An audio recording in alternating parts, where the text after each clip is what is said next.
Hi, everyone. It's Abby with Two Girls, One Cut. Brittany is on an assignment, not with us this evening. Trace is out there. I am here. So it is Um, not two girls, one cut this is it this is week. one girl, one cut, and a There we guy. go. There we go. One girl, one cut, and a guy. Just real quick, you can find us on our Facebook page. You can find us on the Live 365 app under Nighthawk Radio, on YouTube, YouTube Music, Spotify. You can find us on Rumble. It's all one word though, Nighthawk Radio. Um, just a couple things. We've got a brand new true crime show that's premiering on Saturday at 7 called Someone Knows with Kellyanne. Um, of course, we've got the Friday night Haunted Chronicles at 8 p.m. with Jimmy Haunted and the um, official home of the Ohio Blitz Arena Football. And that's Starting going to be September starting up really 27th. soon. Yep. Yep, starting real soon because we're in the football season now, We're kids. getting close. And I'm grateful for it. yeah, I we're love me getting some ready to football. make a trip up to actually watch them play on the 27th. So that's going to be really cool. Go up there and Yeah, meet some people and hobnob, get some pictures and all that good stuff. yeah. Watch the game, A get some lot of merch, fun. wear a And t-shirt. Seth Man is going to be calling the game for you all. Well, I won't be around Seth when he's doing it, but I'll be listening someplace else. Yes, I'll be hobnobbing, rubbing elbows and shaking hands. You can hobnob with Seth and all of the Ohio Blitz people, and I will just be watching from the press box. Okay, sounds like a plan. Yeah, maybe I'll be having a hot dog. Maybe Oh, not. you know I we'll don't be know. having hot dogs. I know that's right. Yeah, absolutely. Um, I'm really excited about tonight, Trace. Even though Brittany's not here, I'm sad for that, but we're going to talk about one of my most favorite. I'm not going to call him a serial killer. I'm going to call him a professional murderer, Hitman. a hitman, if Yeah, you will. yeah. You Um, talk about this guy frequently.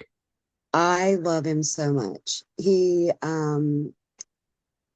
known by the Iceman, but he's also known by his government name of Richard Kuklinski. Klinsky, that's the man. Yeah, he was a Polish gentleman. His mother and dad, well, his dad was first generation to America from Poland. His name was Stanley Kuklinski. Um, he was a bit of an asshole by all accounts.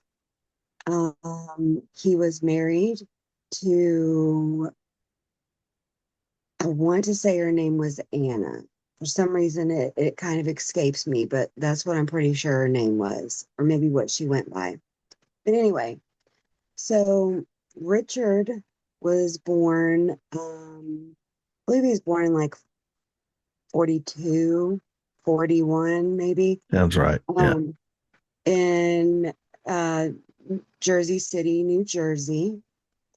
Um, and he was the epitome of the perfect storm as far as with his parents, his childhood, the time that he was raised up in, um, his environment, uh, necessity, like all of these things just came together to make a very effective and sleek Killing um, machine. killing machine. You're right, exactly Yeah. right. Yeah. I feel like it could have definitely taken a turn that it wouldn't have been like that if a few things wouldn't have happened, but they all lined up and happened. Yeah. So he was born, like I said, to pretty much an immigrant father and mother. Um, his dad was a brake operator for the railroad, and his mother worked in like a meat packing plant there in New Jersey. Um, They were very strong Catholics, Roman Catholics.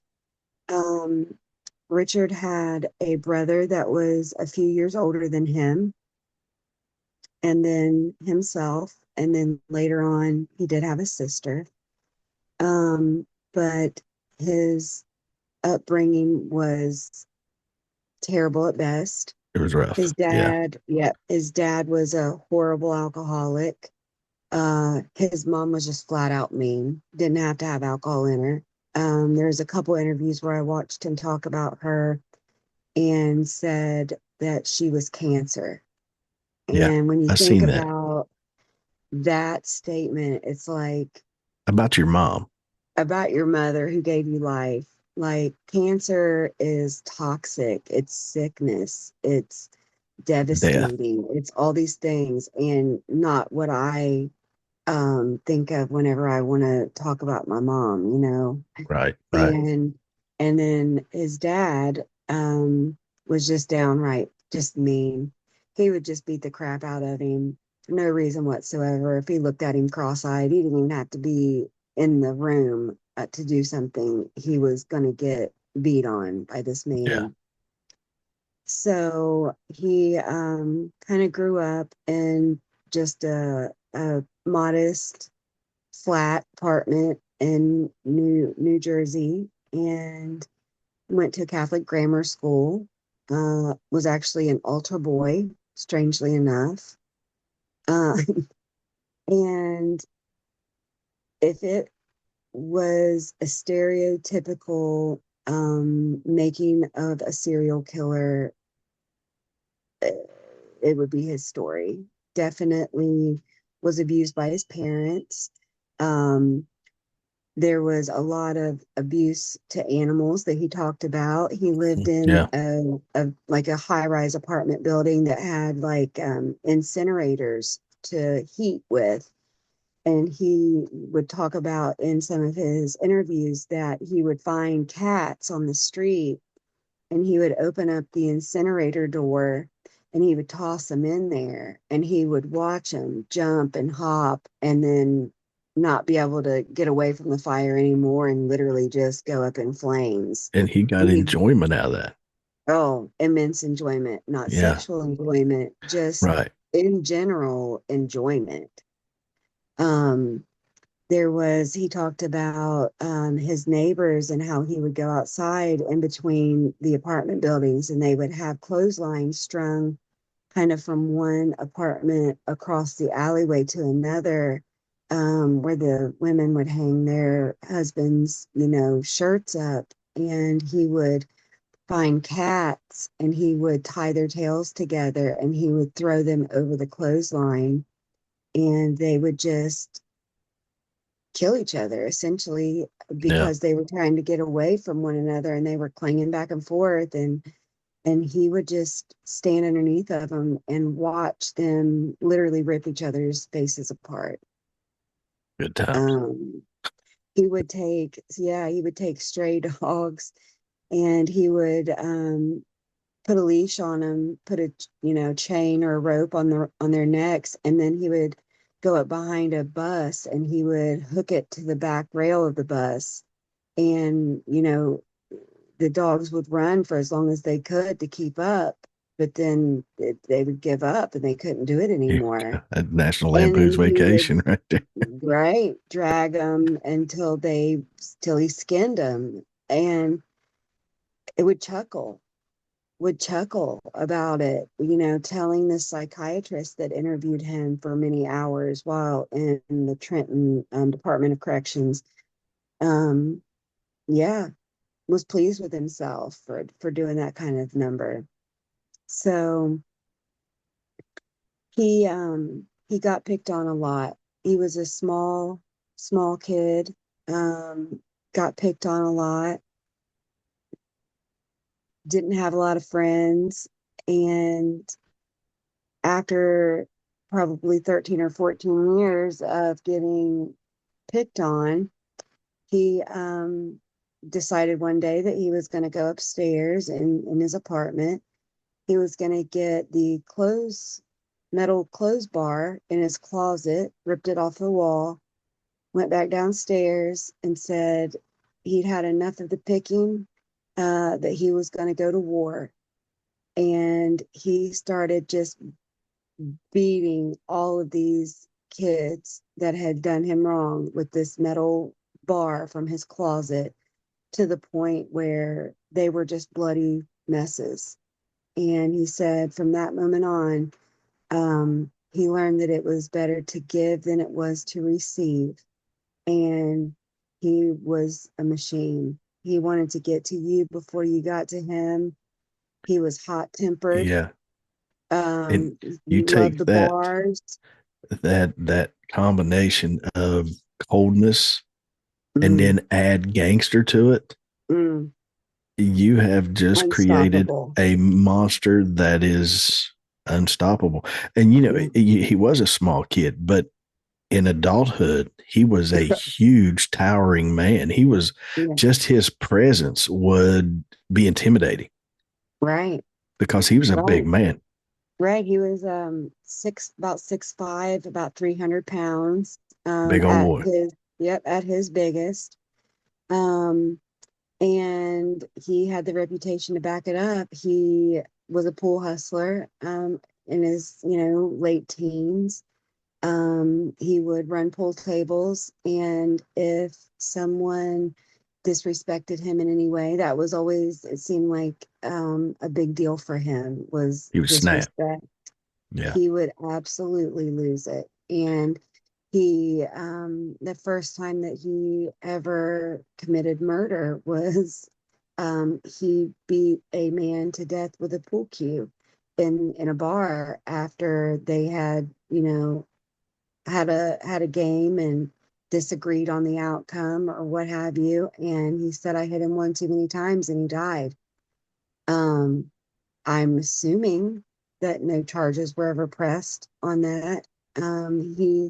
That was the only time, though, that in all the interviews, and I've watched every single interview of the Iceman, that's the only homicide that he ever remotely seemed remorseful, empathetic to, sorry for, um, out of Yeah. all of the ones Because he talked about. that's not in his nature.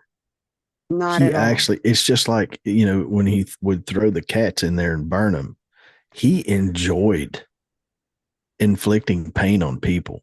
And he was that unstable guy. We've all been around him that you know that any second he could go from just fine to To just postal. beating the snot out of somebody Yep. for the slightest little thing.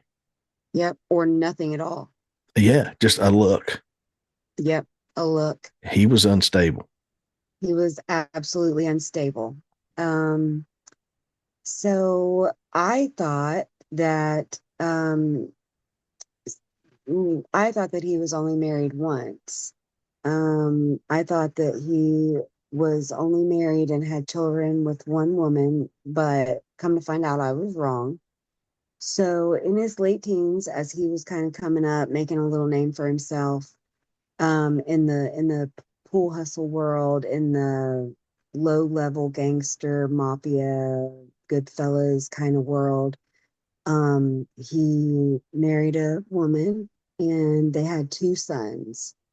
And um that was very short lived.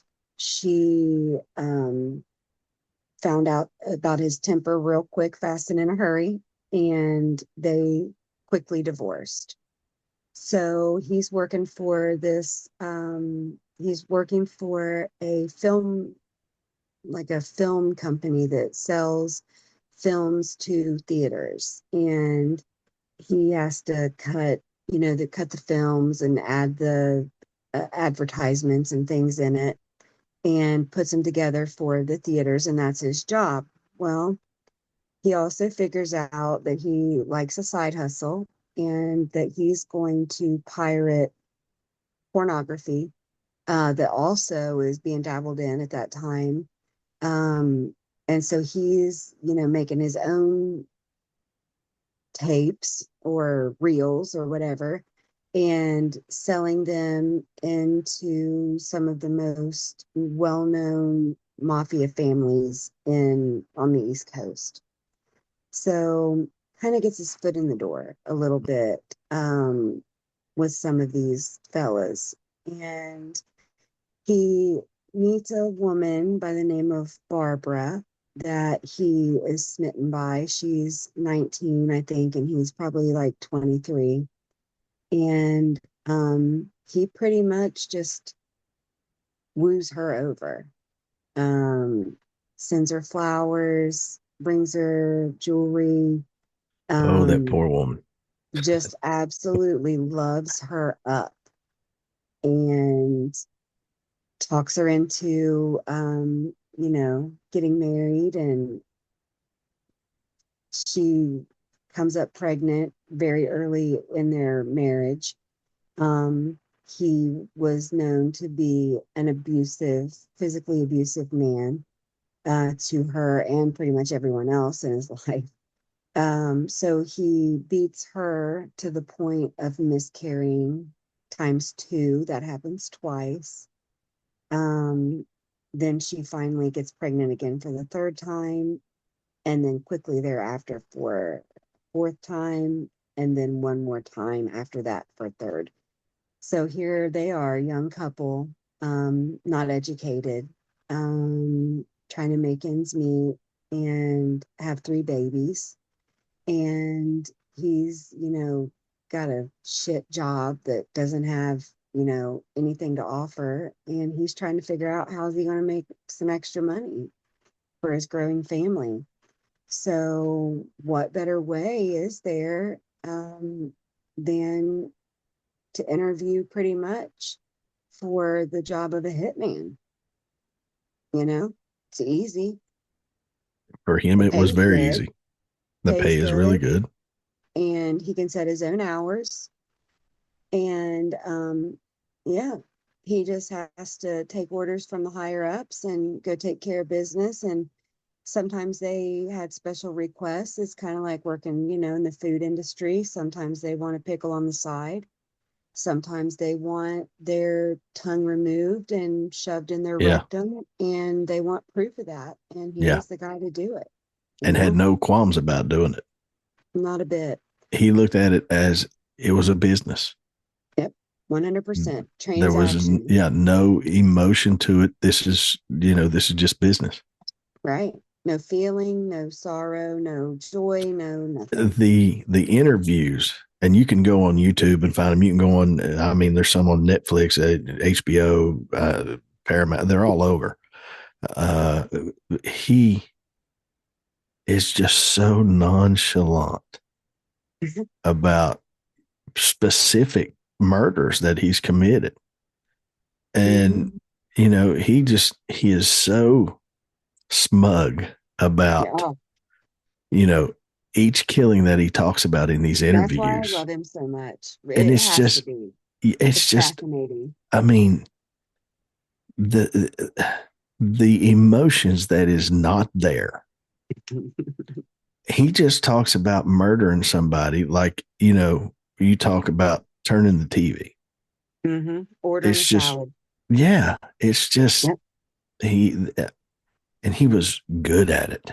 Yeah, he was. And Well, the killing thing about it, never bothered him. we talk about these people like BTK and Jeffrey Dahmer, and they all pretty much stuck to the same style.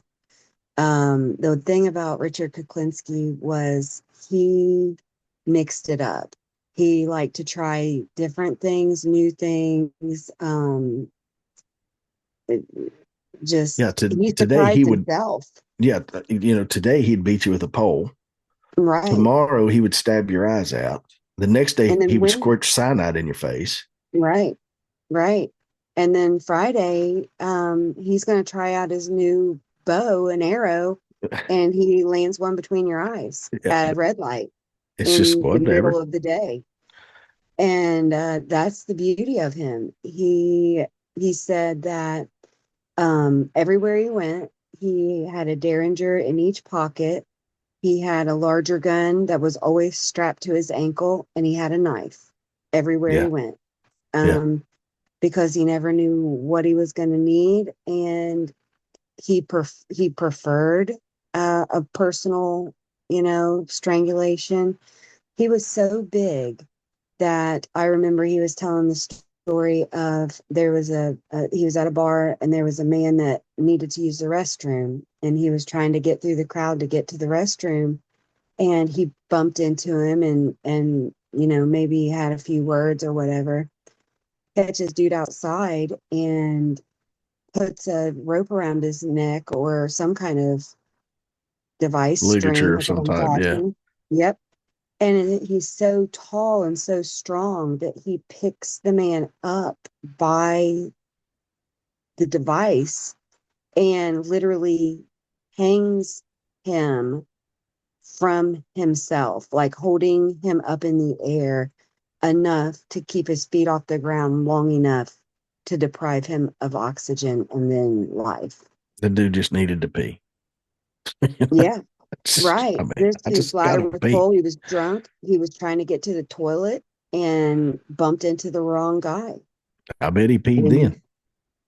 he absolutely did. And he talked about that as well. No, I know. He sure did. And he says, I want my face to be the last thing you see whenever you take your last breath. I want you to know who set up your appointment. That's right. And I'm just like, he is Cold, the just ultimate, cold. ultimate killer. Just, 100%. and you know what? He didn't really, he's not like a normal serial killer where they kind of hide in the shadows or they stalk you out. This guy Mm-mm. would kill you in broad Two daylight o'clock on a Tuesday. and just And walk going away. across, yep, going across the Just, walkway. yeah, just walk away like whatever. If I go to prison, so what? Right, And right. that's what makes him different because That, he didn't that, care. yep, that. And I feel like the different ways in which he would kill, Right. Because, you most know, serial killers stick to one way of killing. They either, yeah. the biggest one is strangulation because it's so Hmm. personal. You get to watch the life actually go out of somebody's eyes or, torture to the point to where you kill somebody. Sometimes Hmm. like Berkowitz, he was a shooter. He shot people. But you're right. Kuklinski, it was like he A opened up his mixed bag of closet nuts. of stuff and he's like, well, what am I going to use today to kill somebody? Hmm. Maybe Yep. this slingshot. Let's try this out. Hey, It's, that's one that I don't know that I read about or heard about, but I bet he probably could have. yeah, put a marble in that, walk up behind you. Pow. Bam. I mean, it would Yeah. be like a bullet smashing your skull. So, Right. yeah, you know, and, Same and thing. I've always said if you wanted to do it in a crowd, do it with a zip tie. Mm, And okay. you just, I mean, if you throw it over somebody's head really quick, zip that Yep. sucker up as hard as you can and just walk From away. behind and Yeah, walk just off. walk away. That is an Iceman device. Hey, I agree. I agree. And I'm kind of surprised that there wasn't, and maybe there was, maybe there was some of that, you know, and it's Right. like, why wouldn't he be that way? I thought, like I said, that I knew, pretty much all that I could know about his parents and his childhood and just how unfortunate it all was. But I read later after I'd watched all these interviews and stuff, that whenever Richard was 5 years old, his 7-year old brother had a quote unquote accident and fell down the stairs, hitting his head off of the stairs, which led to him dying at the bottom of the stairs. And come to find out, it was not at all that. His dad had beat his brother so badly about his head and neck that it killed him. And the mom came up with a lie, forced Richard to lie, and of course the dad was going to lie. It was never investigated. Of course, that was, late 40s, 40s, early 50s. Yeah. 50s. And, what would they be able to really investigate? It's Yeah. their Because word it's against, not like it is today. I mean, they were, right? we don't have the technology back then to, see blood spatter and Catching, all, right, stuff like that. right, But that would explain the coldness that he had, a you hundred know. percent, Um, 100%. this guy was He, so cold. He tells a story, and I don't know it exactly, how there was an ice cream truck involved and a guy who sold ice cream. mm-hmm. And he Mr. worked with this Softy. guy. Yeah, Oh, Mr. knew That's him for right, Mr. years. Softy. Yeah, and they Yep. were kind of friends. Friends. Yep. And he killed him. Oh, deader than a doornail. Yeah. he killed 100% he in his killed ice cream Mr. truck. Softy. Yeah. 100% right in his ice cream truck. Yeah, and this is a guy Funny that enough, that though, Mr. Softy was also a low-grade hitman. that's right. I He forgot was a about that. murderer. Yeah, he got down with it too, and he would poison the ice cream, or hit somebody in the neck with a blow dart while serving their child a ice cream cone. I mean, he was pretty ruthless and cold too. So I feel like he kind of got what he gave, but. Yeah, that was Is his that's friend. karma. That's Right. That's 100% absolute. That's karma. absolute So, universe coming but back to I it. mean, you killed the ice cream man who was your Right. friend for years. And Right. I don't know what the dispute was over. I don't remember how the story goes, but still, regardless, I mean, Right. you killed Mr. Softy, man. Mr. Softy. That's right. So, he just had so many stories to tell. And I was just completely enthralled by all of them. He not only would do these things for profit, um, you know, which money is always a motivator. There was several times where he was told that there were pharmacists that were looking for certain medications that were hard to come up with. And once he was able to kind of figure out the want and the need, he would make up stories, and say, "Hey, I've got, you know, 1,000 bottles of Tagamet, which at that time was a new drug and it was being used for heartburn, indigestion. Right. And they couldn't get it fast enough. It was flying off the shelves. It was worth its weight in gold. And he would find people that, wanted to buy it by the cases, who had cash money that couldn't be traced. And he would set these deals up in a abandoned warehouse. I've got the goods, you got the cash. We'll make an exchange. You're happy, I'm happy. Come to find out, he had no tagament. He had no nothing besides, a gun or a bow and arrow. And he would make sure that the money that they said they were coming with was had, and pretty much Rob sayonara. them. See you later. Yeah. He just robbed That's them. it. Yeah, he'd kill him and rob him. Happened a couple times that way. So he had no regard whatsoever for human life, life of an animal, Family. his wife's Yeah. life. I mean, so one thing I can say, he had a beautiful home, and he kept all of that sickness away from his home. His wife was not aware of his job. She thought that he worked, doing some kind of business work Yeah. or what Yeah. have you, not murder business. But it never interfered with his parenting. It never interfered with his everyday life. It didn't come into his home. No one knew him as anything other than, Richie. And he works in some business, in upper New York, and Yeah. he goes It's like, away from work and comes home. we talk about him being a hitman for the mafia. Um, Carlos Gambino, who was Mm-hmm. the head of the Gambino family, Mm-hmm. lived the same way. A He double probably life had sort. all kinds of money, and Carlos Gambino was probably up in his 80s, and he just lived in a modest little house. It was a Mm-hmm. nice house.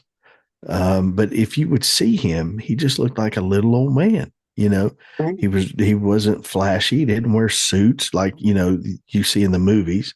He would dress like a normal person. He would wear a little fedora hat out like he was walking the dog, and and nobody had a clue he was the head of the Gambino crime family. Right. Right. Well, for a while, Richard operated out of the Gemini Lounge. They were known to be the collectors, so to speak, of money that was loaned by the loan sharks. You didn't pay your bill, you pretty much lost a limb. And he kind of worked out of the Gemini Lounge on the second floor, dismembering bodies and getting rid of them. And would talk about doing this act of just disgusting stuff. It was just like he was cutting up a chicken in the kitchen. And he's having a sandwich as long as he Yeah, tucks his tie in that's his right. button. He's good. Yes, he's used a chainsaw to dismember people, not to kill people, but to dismember them. Was it messy? Very. You know it Didn't was. really care. Didn't really care for that. Didn't really, you know. There's a better way, pretty much. And so, and all the while, he's doing this, making good money, supporting his family, not even a high school education, and his wife has no clue. Um, I as find that he kind of was, hard to believe, though. yeah, You right. know, they always say, But "Well, I don't know what he does. he says if he He's in gets up in the middle construction." of dinner, if he gets up in the middle of dinner and leaves, you don't ask why. If he gets up in the middle of the night, straight up out of the bed and leaves, puts his shoes on and leaves, you don't ask why. So was it lying by omission that she knew but didn't know? Or Yeah, was it complete oblivion? Or was it she blatantly knew and she wanted that lifestyle and was willing to get it however she could get it?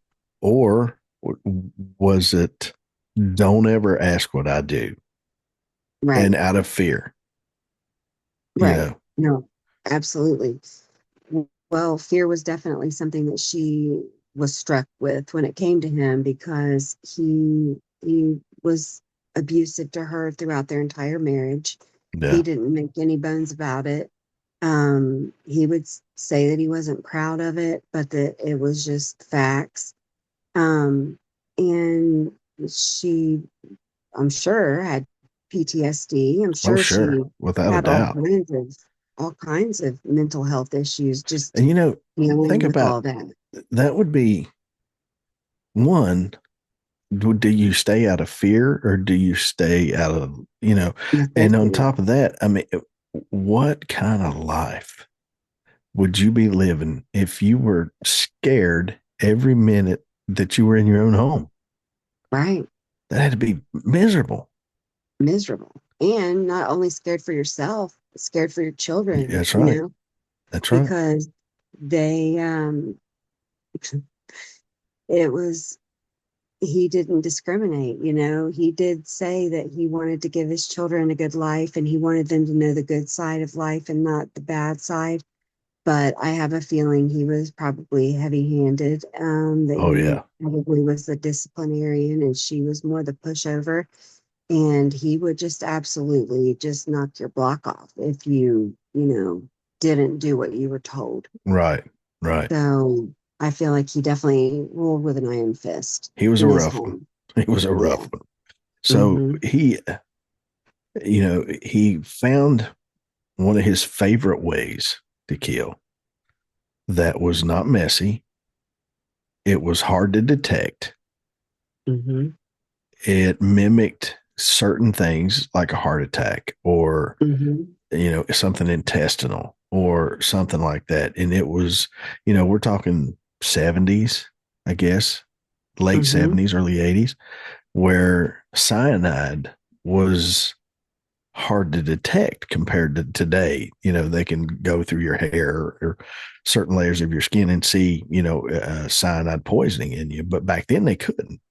Right. Um, so he gets a hold of this guy who, lo and behold, is an undercover police officer. And they strike up this deal to use Mm-hmm. cyanide. Of course, he has used it before, Oh yeah. and he Couple carried it times. in a spray bottle. Yeah. And as he described, as if somebody was in a restaurant and they got up to go to the restroom or something, you just walk by, put a couple squirts on it, and walk away. Or if you're in a crowd, you just walk up to them, spray it in their face, and walk away. And sneeze. Yeah, Yeah. that's right. You act like you're sneezing and squirt that on them, Mm-hmm. and next thing you know, the next day they're dead. Right. So And for no reason. yeah, No oh earthly well, reason. they had a heart attack, even though they never had heart problems. They're probably fairly young. Well, he just dropped Mhm. dead of a heart attack, Right. and he got duped into believing that this guy had all kinds of cyanide, Mm-hmm. and this undercover agent. I don't remember how they got onto him to to put this undercover guy in his life. What put him on the radar with them, I don't remember. So he was being investigated very loosely, because pretty much every business partner that he dealt with just kept turning up dead. So I think it was like the FBI that kind of had him on the radar. Well, they reached out to this, what was his name? Dominic Yeah, Polifrone. yeah, it was a funny name. His first name was Dominic. Yeah. Dominic, yeah. And so they had used him before in a couple operations, undercover operations. So he changed his name. He kept the Dominic and he went by, oh, it'll come to me in a minute. But anyway, so he had pretty much established this whole back story for himself. Where he was from, who his people were, and he would just insert himself wherever Richard was. So if he was, at the Gemini Lounge, Dom was there. If he, was taking part in this or that for his kids, Dom was there. He was always somewhere, and he was the guy that could get things for you. That's how everybody Right. knew Yeah. Dominic. So they knew that he was running low on his cyanide supply. And what do you know? Word has it that this Dominic, whatever, can get this for you. And so he's there in the lounge one day, and the phone rings at the bar. The guy picks it up and he goes over to Dominic and he says, "Hey, uh, the big boss wants to see you." And, here he is, a cop undercover, wired, taped up to the hilt, probably ready to shit his pants. you Uh, know. Goes in the back room and meets with this gigantic mountain of a man. And basically, um, he says what he wants, what he needs. They'd known each other about 2 years, but had never spoken. They'd just been in each other's, circle. And he pretty much said that he was looking to buy, some cyanide. And Dom's like, absolutely, I can get it. And this is the price I can get it for. But if you buy it in bulk, I can get it for this. And oh, it's a great deal. And then he's like, by the way, not trying to be nosy, but like, do you guys have a infestation problem here? Like, where's the Yeah. rat? why do you need so much cyanide? And he had no trouble telling him what he was going to do with it. Just like, Not I'm a, going to kill a shit ton of people. right. And by pretending to sneeze toward them, it blows my mind. Um, but that's exactly what happened. So, he did all of these killings, and that was pretty much how he got caught. He was a little talkative, with old Dom, and actually at the trial, that put him away for life, Dominic had to be there, and they greeted each other. I thought that was kind of cool. They, Yeah. nodded and kind of spoke to each other, um, knowing that this guy's the reason that you're going to spend the rest of your life in the penitentiary, It was kind of because of like his work. the checkmate in the middle Yeah, of the oh, chess game. It was like, 100%. I've been winning Gotcha. all this time, but you Yeah. got me. Yeah. Hmm. Touche, my friend. Touche. And I think he respected that. I think he did deep down. I think he respected that. But, That, and if he was probably thinking, if I ever get out of this, you are going to die. oh, you 100%. know, 100%. He had probably planned it. He had probably reenacted it. Yeah, he was he was definitely the next one on the list. I have no and you know doubt. what? As hitmen go, the Iceman, he's kind of in popularity, kind of in the middle. You don't hear him, the name Kuklinski a whole lot. You No. hear more of the Gravanos or the Okay. Gaudis and people like Yeah. that. And I don't understand why they were. Well, I do, because Gravano turned on Gotti, and it was a high profile thing. And but the Iceman gives you a little look into that world as Absolutely. far as murder for hire, as far as an actual Hmm. hitman. And I have to think that throughout the mafia years, with all the hitmen and all the murders and the gambling that they ran, the loan sharking that they did, that little piece of that world he gave you a glimpse into Hmm. at how ruthless it really can be. Oh, So how absolutely. many Kuklinskis were out there in the 60s, 70s, even up into the 80s? Now, it's a little harder for them to do things like that because the technology is so far advanced now. The DNA But they're thing changed. everywhere. It changed the Hmm. game of the DNA Hmm. thing. Hmm. But up to that point, I mean, it wasn't nothing to just walk into a restaurant, shoot a man, and walk away and never be caught. Right. So, but Right. Well, how many cold blooded Kuklinskis were out there? There's got to be more than him. oh, you know it. You know it. Oh, and there's the Mm. one story where they were looking for there was I think it was a girl, and they thought forever that he had dumped her in the river, the New Jersey River. And they looked and looked and looked and looked, and they never could find it. But that river had flooded several times over the years. Um, I don't recall him ever killing a woman. I may be talking about a totally different serial killer. Could be. Because and that's another thing about him. Yeah, he did kind of live by the The old mafia code. school, the mafia. Yeah, Kids and you women don't are mess off. with, Yeah. they're not allowed. Yeah. I do remember one story that I thought was kind of cool. He was traveling across country, and here he was driving a Cadillac, and there was a group of guys in a van, and they were from California. They had California tags. And, here he is behind them, minding his business, driving himself to wherever it is he's going.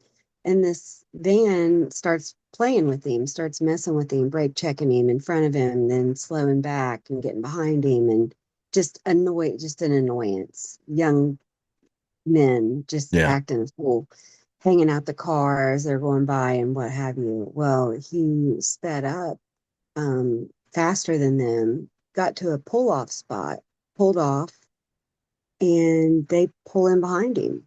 And he feels like that they're, going to try to hurt him. So they get out of the van and they're going to settle up. And he lays every one of them out, shoots them. And they're like the picture that's in the paper. There's literally six of them under sheets that he used a 357 to blow their heads off.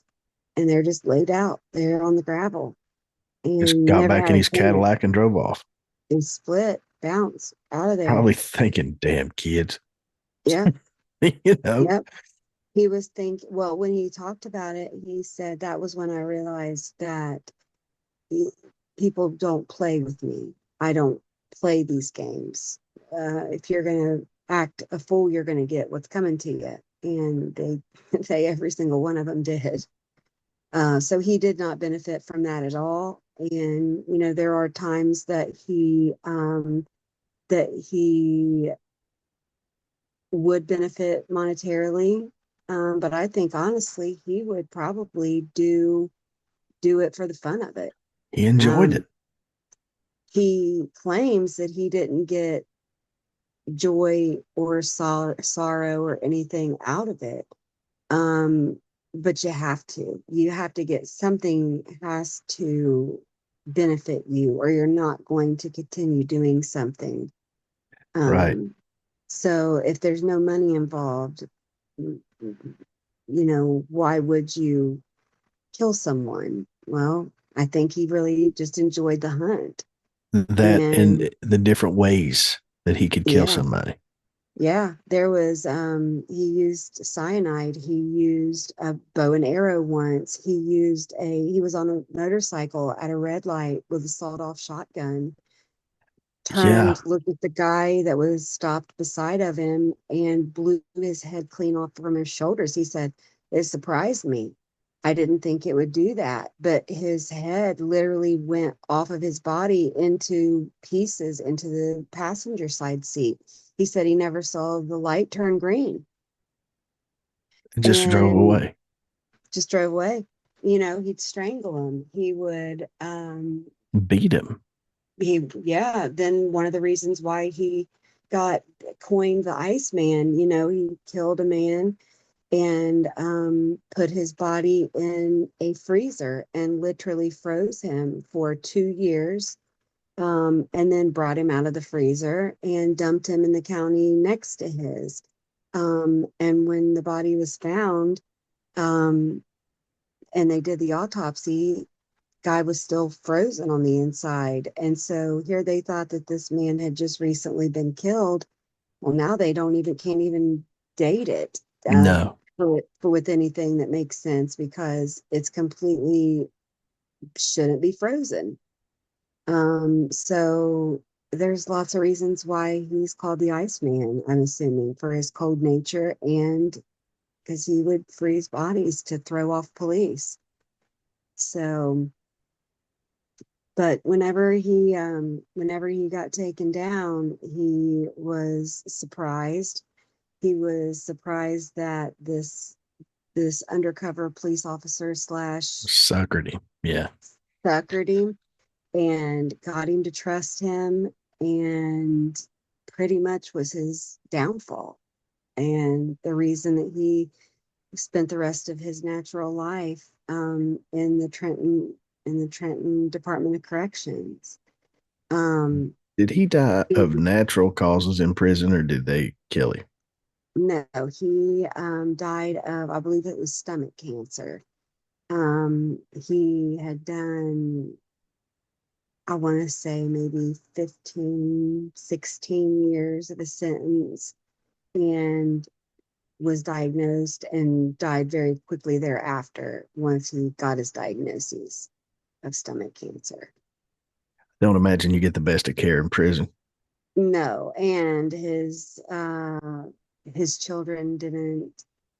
have anything to do with him. I believe Barbara did stay with him and keep him company, befriended him, but I believe they did divorce. And yeah, that was where he died. And it was actually alongside of his own brother. His brother, who was born after he was, um, he actually killed a girl that had mental disease. They would have called it mental retardation at that time.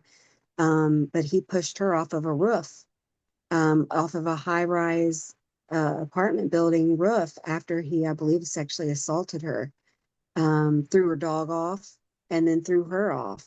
And so his brother and him were locked up at the same time, and, So them boys had didn't a mean hardly streak in speak. them. Yeah, didn't hardly speak for all the years that they were in there together. And here, that's your kin, that's your family. So mean streak was an understatement, I think. I think he You know, just truly enjoyed it.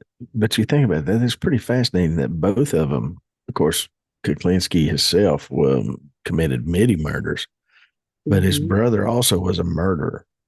Hmm. It coming from the same background, the same parents, the same Yeah. everything.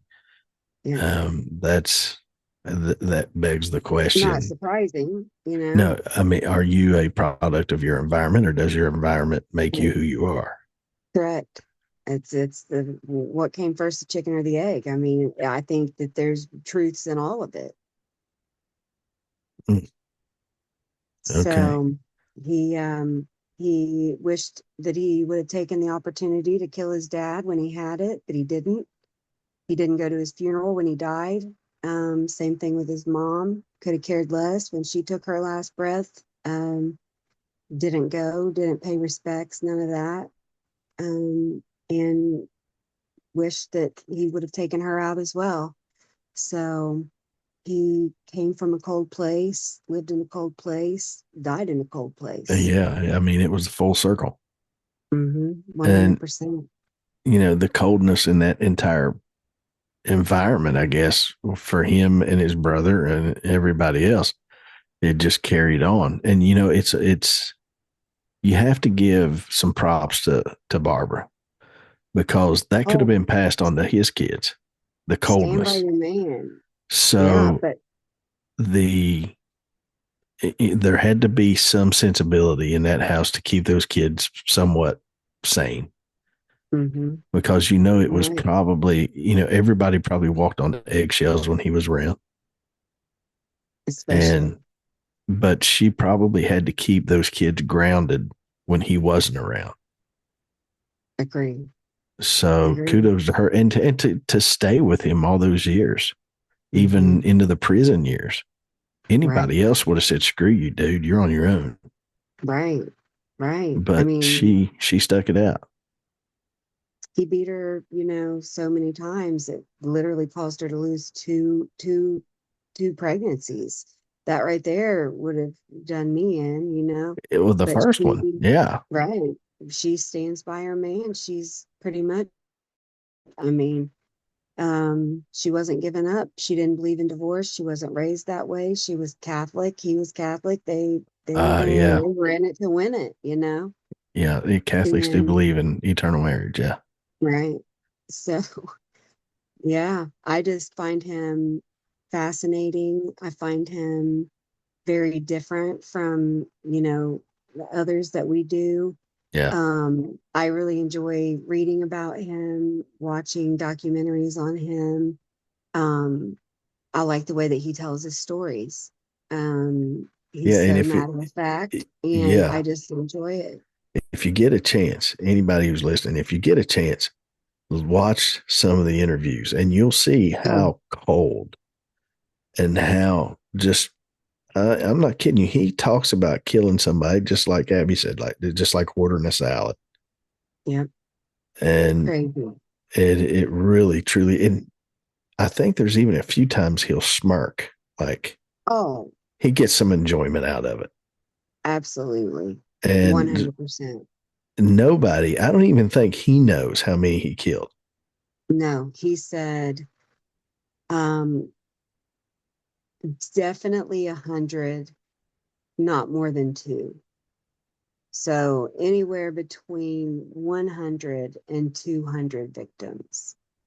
That's a That's lot. that's population control is what that is. Yeah, absolutely. Absolutely it is.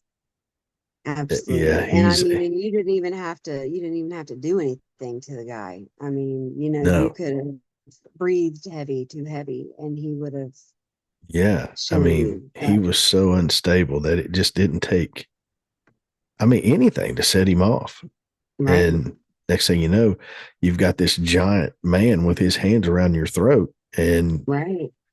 there's Your going to feet be are a off the point. ground. Yeah. There's going to be a point in this whole thing where you're going to think, okay, this is how I'm going to die. Mm-hmm. This is it. And more than 100%. likely, you probably were. Yeah. Well, I mean, he did say, um, I I want you to see my face. I want you to see my pretty face. That's the last thing that I want you to see when you leave out of this world. And he got his wish on a lot of those, you Just know? several times. Yeah. Mm-hmm. Yep. Yep. And that's a cold, cold killer right there. That's Yep. that's stuff movies are made of. Absolutely. They are 100%. If they made a movie, I'd watch it on him. That's how I much I love absolutely to would read about it. We could go together and we could just, yeah, be amazed. critique it. Yeah, Oh, together. Yeah. that would be 100. great. I would love Yep. to see a movie of the Let's Iceman. petition that. Yes. Yes. Yeah, none of the Hollywood fluff because you wouldn't need it. Not with No, him. you wouldn't want it. I mean, if you are a true crime serial killer knowing about person, you want the facts and how they were. You want Exactly. the filthy facts, I want no to see the matter what. chainsaw. You know. Mhm. Yes, yes, even though it was messy, even though it was real messy. He didn't really care for that. Yes, But it was. yeah, It had to be. yeah. I mean, you think about it. Just, I mean, you see how many shavings a chainsaw does to a tree. When, Can you right, imagine if that was flesh? right. It'd be like stuck in a wood chipper. Oh, oh, Tracy. I'm just saying, I teeth and mean, you're all. not wrong. You're not No. wrong at all. So, well, the guys, there you go. That is Richard Kuklinski, the Iceman. Be sure to check us out, nighthawk-radio.com. Look on YouTube.